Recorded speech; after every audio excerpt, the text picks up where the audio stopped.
Butsu, not Butsu. Good evening.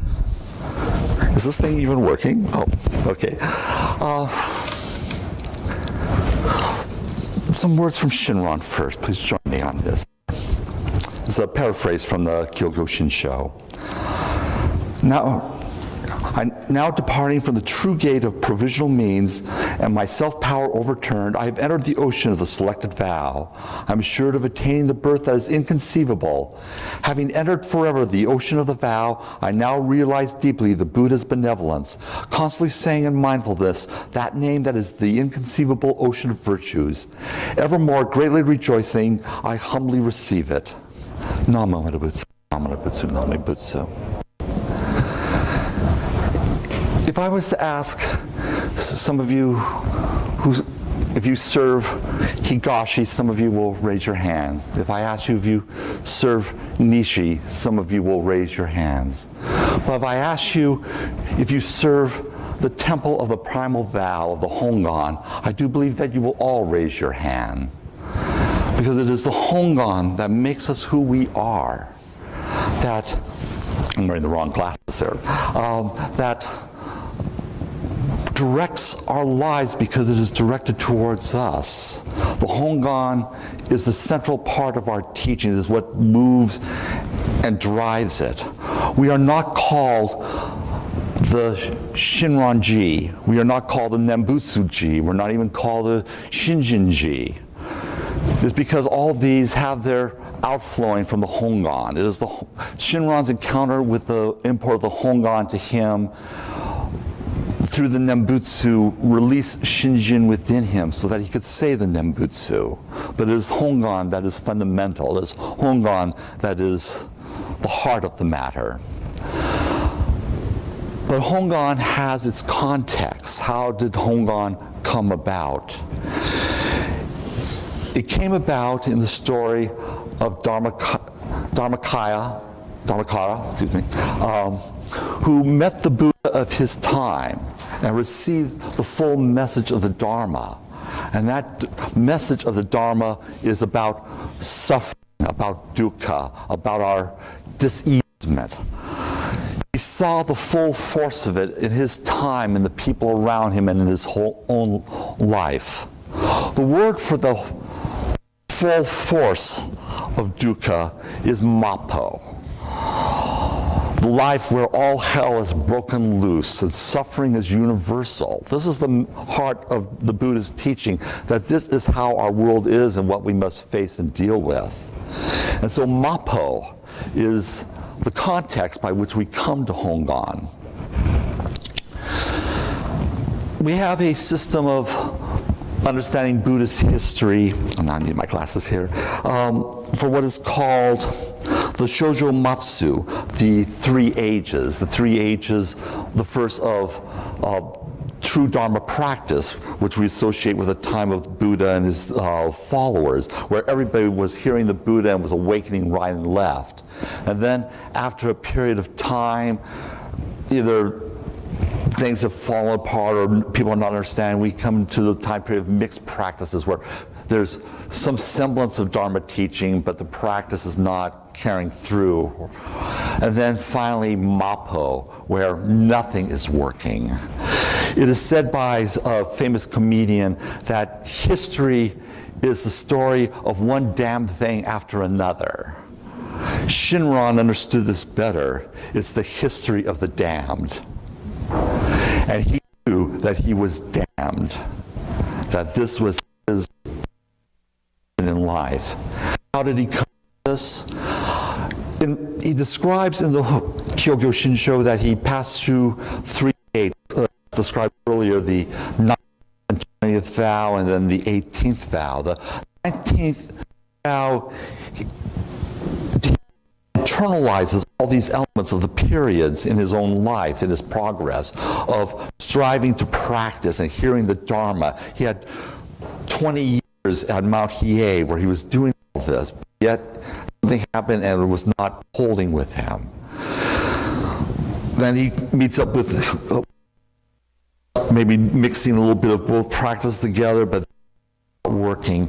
And and he moves finally to the 18th vow of the Hongan, that this is what opens things for him. But I don't think he full import of the 18th vow and of his time period. What he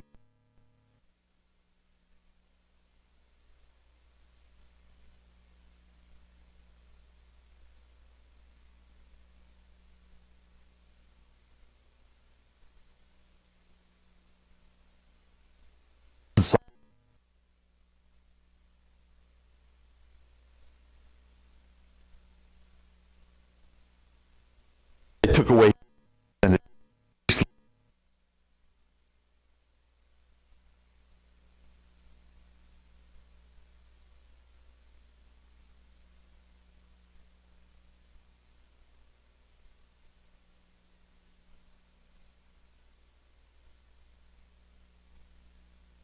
don't forget this.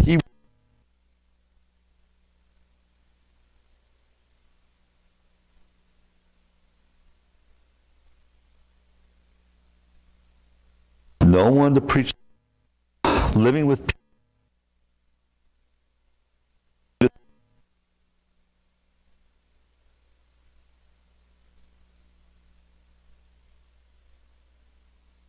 For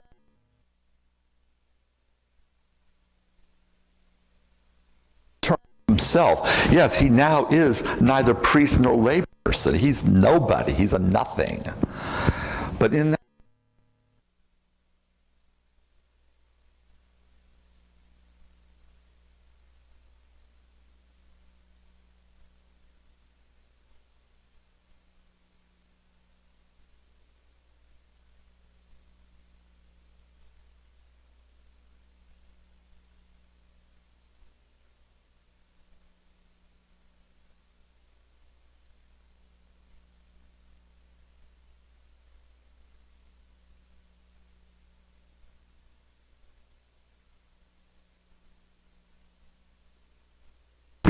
message in fullness, he gets it, gets them.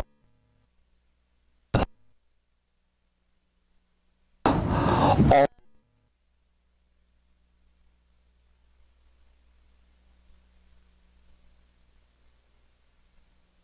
I should actually I grew up in a Christian environment where people, the tribulation, the downfall of everything.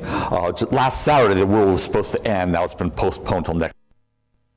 This has been a lot of things, and I think within the Christian tradition, every generation views themselves as being the last generation. I think we need to view Mappo as our generation and every generation, because this is the universal condition of humankind. And it is in this condition that the Hongan, the primal vow, the aspiration that all may be well, can spring forth and go out to turn people's lives around. I had an experience some years ago. I'm now retired as a librarian from State Mental Hospital. Worked with the criminally insane. The library was like a temple for the patients to come to, where they can relax, get away from it all, and just have one staff person who has no grudge against anyone, not going to write any notes, and just is there to serve them.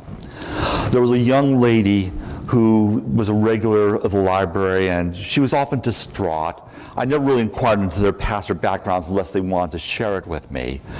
But she was in a very tearful condition, and then said, I want to share what I have done, because I think you'll listen to me.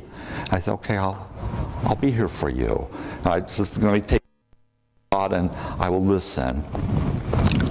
And as she began to speak, and it was like where time flows very slowly, I intuitively realized what her crime was, even though she had never told me, but I somehow had that intuition that she had murdered her children, which was indeed the case.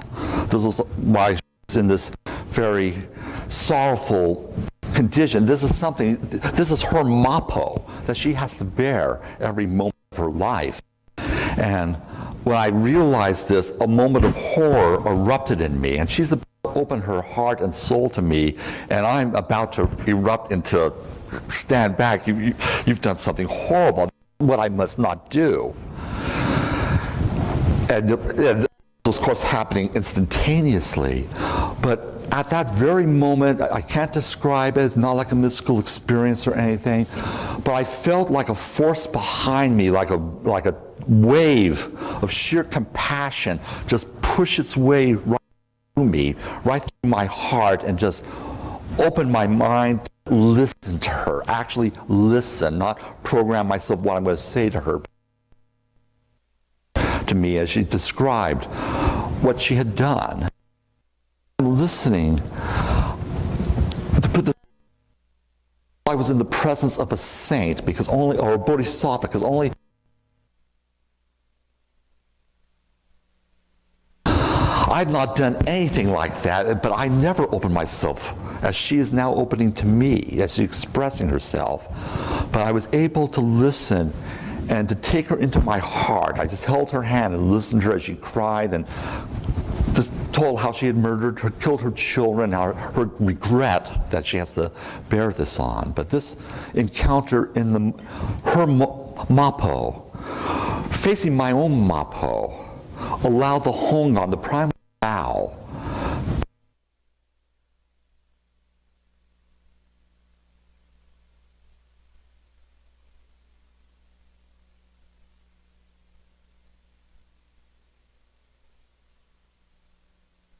this was a deep, deep encounter that transformed her, transformed me. She was a Christian, so I spoke to her in Christian terms that no pit is so deep that God's hand cannot lift her up. I think that saying is true of Jodo Shinshu. There is no pit so deep that the light of Metta Buddha cannot reach you. Nothing can stop it. It penetrates everything. No barrier you could put up can stop it. You are embraced forever. Even if you don't want to be embraced, you are embraced. And so I want to leave with you this message of embracing our teachings in the spirit of Mapo. This is the context, I think, that puts it all together. So embrace it in tears and embrace it in joy, because this is the force, the power of our tradition that brings us here to serve each other and to serve the world and to serve ourselves, because we are desperately in need of reminder of that message.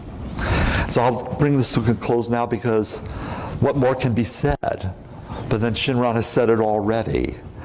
Just say the Nembutsu and go to the Pure Land. That's it. That is all of Jodo Shinshu theology. Wrong word, because that's a study of God, but a methodology. But that's all right. Words are nothing. Words are impermanent. They will pass. But the heart remains. So embrace Mapo and embrace the Hongan in that Mapo. Namo Bitsu. Bitsu. Namo Bitsu.